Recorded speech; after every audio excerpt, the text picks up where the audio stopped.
जय हिंद साथियों, कैसे हैं आप सब। कप्तान अड्डा के YouTube चैनल पर आप सभी का स्वागत है। दोस्तों, आज का सेशन एक ऐसे टॉपिक को लेकर है जिसमें हमेशा स्टूडेंट्स को प्रॉब्लम रहती है कि एक अच्छा और एक आकर्षक, एक प्रभावशाली निबंध कैसे लिखा जाए।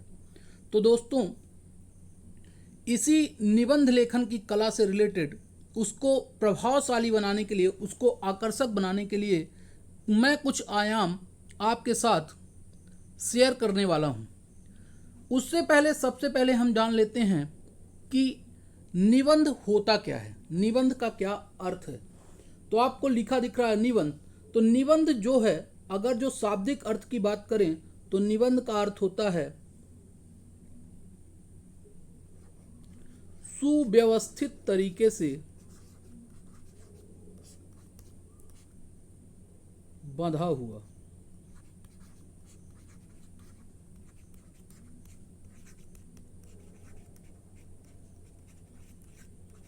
सुव्यवस्थित तरीके से बंधा हुआ निबंध निधन बंध है।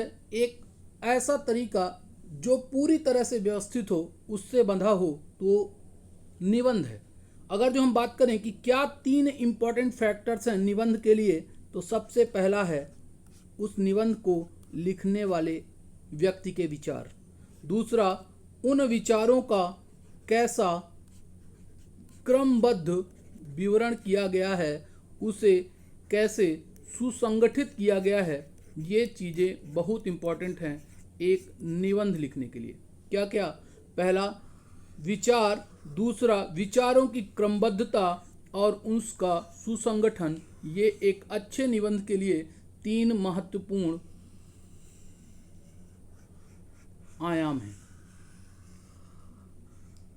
तो निबंध क्या होता है? सुव्यवस्थित तरीके से बंधा हुआ एक ऐसा लेखन, एक ऐसा कला जो विचार क्रमबद्ध और सुसंगठित से सजा हुआ हो। अर्थात अगर सिंपल सा हम बात करें तो ऐसे विचार जो क्रमबद्ध तरीके से सुसंगठित हों, उनको निबंध कहा जाता है। तो निबंध हमें पता चला, लेकिन इस निबंध को लिखने के लिए कौन कौन से आयामों को हमें ध्यान रखने की आवश्यकता है, उनके बारे में हम बात करते हैं। तो सबसे पहला चरण होता है शीर्षक की समझ। जो हमारा टाइटल जो हमें मिला है लिखने के लिए, सबसे पहले उसकी समझ बहुत आवश्यक है कि कैसे हम उसे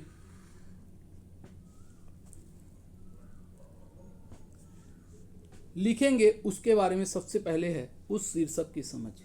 तो सबसे पहले हमें ध्यान रखना पड़ेगा, वो जो हमें शीर्षक के रूप में विषय मिला है, उस विषय के बारे में, उसके भाव के बारे में हमें स्पष्ट तरीके से समझ आ जाना चाहिए कि ये निबंध में क्या बात करने वाले हैं। उस भावों की जो भाव हैं उनको एक निश्चित परिधि में हमें रखना पड़ेगा, एक निश्चित डायमेंशन के अंतर्गत उसके इर्द गिर्द ही हमें बात करनी है। उस परिधि से बाहर जाना निबंध को कमजोर बनाता है। इसलिए हमें उस परिधि को ध्यान रखते हुए अपना निबंध लेखन करना है, ताकि जो निबंध रहे वह अत्यधिक रूप से सटीक रहे, अर्थपूर्ण रहे। तो सबसे इम्पॉर्टेंट है हमें टॉपिक के बारे में, उसके भावों को गहराई से समझना चाहिए। जब शीर्षक पता होगा तभी आप निबंध को सटीक तरीके से, अर्थपूर्ण तरीके से लिख पाएंगे। इसके बाद अगला चरण है रूपरेखा निर्माण। जो आपका निबंध है उसकी रूपरेखा का निर्माण करना भी उतना ही आवश्यक है। ये काम आप रफ कार्य में करेंगे।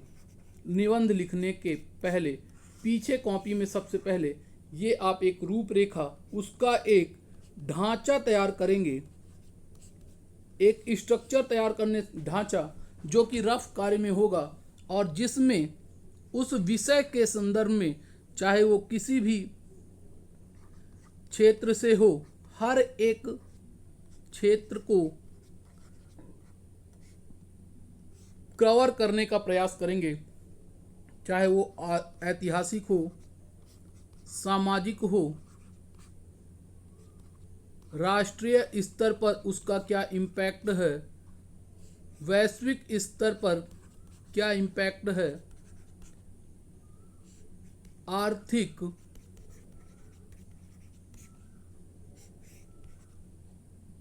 राजनीतिक,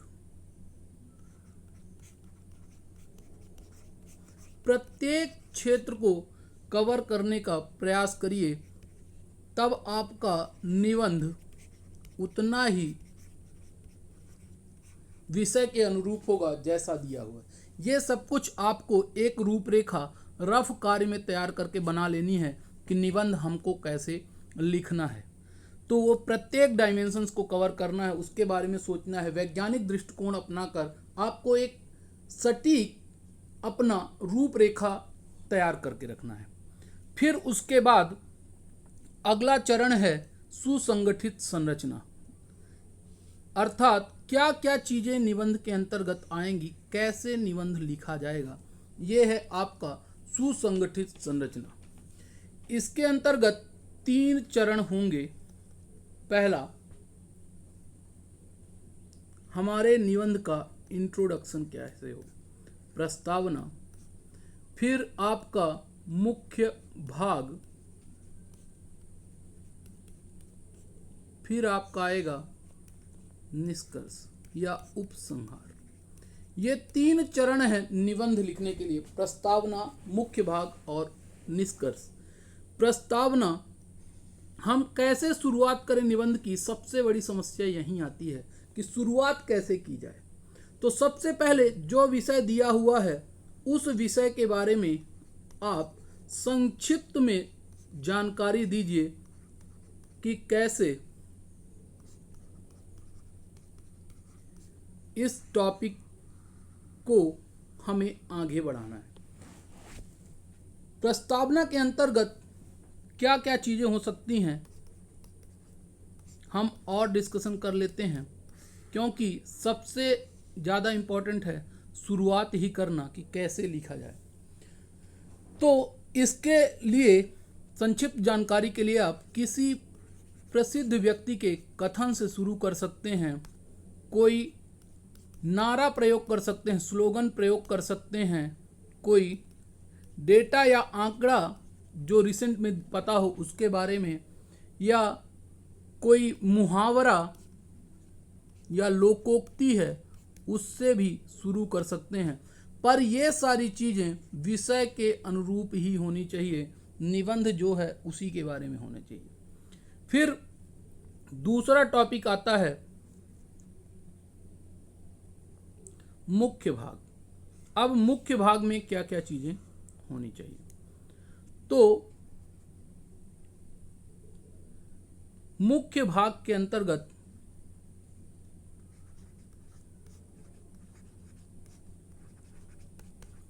क्या क्या डायमेंशंस हमें कवर करने चाहिए। सबसे पहले जो भी विषय है उसके बारे में यहीं पर आपको विस्तार पूर्वक चर्चा करनी होती है, पूरे विस्तार से इसी में बताना है।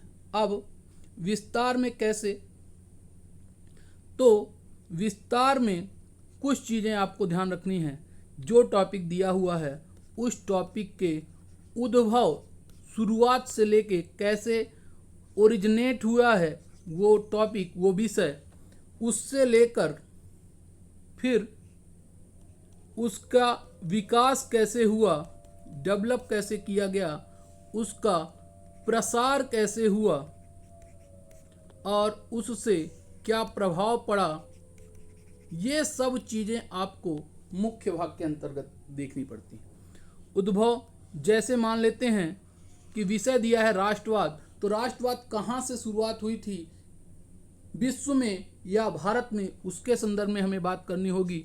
फिर उसका विकास कैसे हुआ, किस प्रकार से विकास के लिए प्रमुख कारक रहे हैं और उसको प्रसारित करने में किनका किनका योगदान रहा और उसका इम्पैक्ट क्या पड़ा है देश में या विश्व में, ये सब कुछ। और भविष्य में क्या उसके लक्षण अभी हमें दिख रहे हैं, ये सब कुछ हमें बात करनी चाहिए मुख्य भाग के अंतर्गत। और इन सब का सार लिखना है तो हमें निष्कर्ष पर जाना पड़ेगा।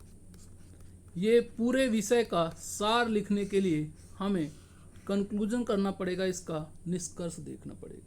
निष्कर्ष में देखना पड़ेगा कि वैश्विक दृष्टिकोण से या सामाजिक कहें या राष्ट्रीय कहें, जैसा स्वरूप होगा निबंध का उस अनुरूप, उस दृष्टिकोण से हम एक सकारात्मक और कहें तो समालोचना करनी है, उसकी समालोचनात्मक तरीके से हम उसके सार को लिखने का प्रयास करें, उसके समाधान की बात करें, उसके सलाह के रूप में बात करें। ये निष्कर्ष होना चाहिए। ये आपके 3 चरण हैं निबंध के। अगले चरण की बात करें, चौथा चरण है सबसे महत्वपूर्ण में से एक, सुव्यवस्थित भाषा शैली। जो हम भाषा प्रयोग करने वाले हैं वह पहली तो बहुत सरल भाषा का प्रयोग करना चाहिए, स्पष्ट भाषा होनी चाहिए। इसके अलावा प्रभावपूर्ण हो, हमेशा विषय के अनुरूप भाषा का चयन करना चाहिए।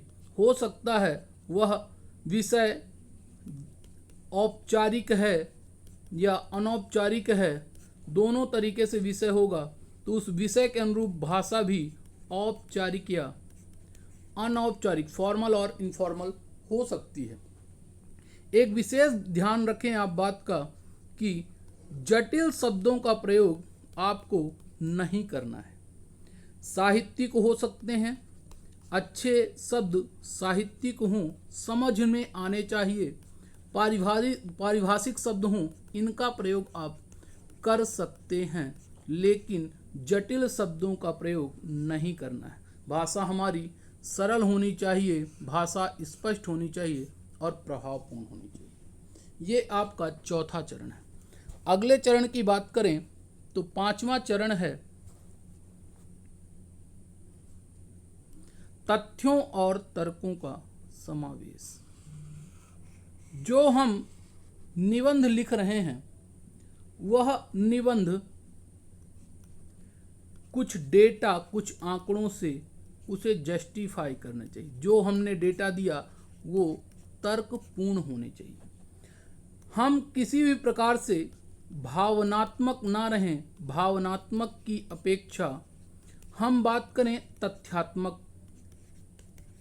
सूचना की, भावनात्मक की अपेक्षा तथ्यात्मक फैक्चुअल डेटा की बात करें। कुछ हम ऐसे उदाहरण देंगे जो उस निबंध की विषय वस्तु को जस्टिफाई करेगा। कुछ ऐसे टैग लाइन का प्रयोग कर सकते हैं, कुछ ऐसे स्लोगन का प्रयोग कर सकते हैं जो सत्य हों, जिनका अर्थ निकलता हो। तो ऐसे तथ्यों का प्रयोग हमें करना चाहिए, ना कि गलत जानकारी या भावना में बहकर हम कुछ अन्य चीज़ें लिखने लगें जिससे हम निबंध की विषय से हट जाएं। सबसे आखिरी चरण है शुद्धता और मौलिकता। जो भी जानकारी हमने लिखी है, जो भी हमने निबंध के अंतर्गत विषय वस्तु लिखी है, वह वर्तनी की दृष्टिकोण से शुद्ध होनी चाहिए। ये बहुत इंपॉर्टेंट है। अगर जो आपने अशुद्ध लिखा तो निबंध में नंबर कटते हैं। इसके अलावा विराम चिन्हों का प्रयोग भी हमें सही तरीके से करना चाहिए। विराम चिन्ह जो भी हम उपयोग करेंगे उनको सही तरीके से उपयोग करना है।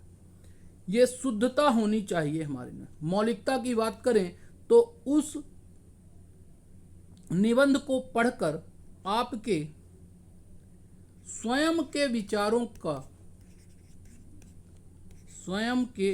विचारों की स्पष्ट झलक दिखनी चाहिए कि आपने ही निबंध लिखा है, ये आपके ही विचार हैं, ये आपके निबंध से स्पष्ट प्रतीत होना चाहिए, ये आपकी मौलिकता है। तो इन 6 चरणों का प्रयोग करके, इन आयामों का प्रयोग करके आप एक प्रभावशाली निबंध लिख सकते हैं। तो दोस्तों, ऐसे ही महत्वपूर्ण टॉपिक्स के लिए आप जुड़े रहिए कप्तान अड्डा के YouTube चैनल से। आज के लिए जय हिंद, जय भारत।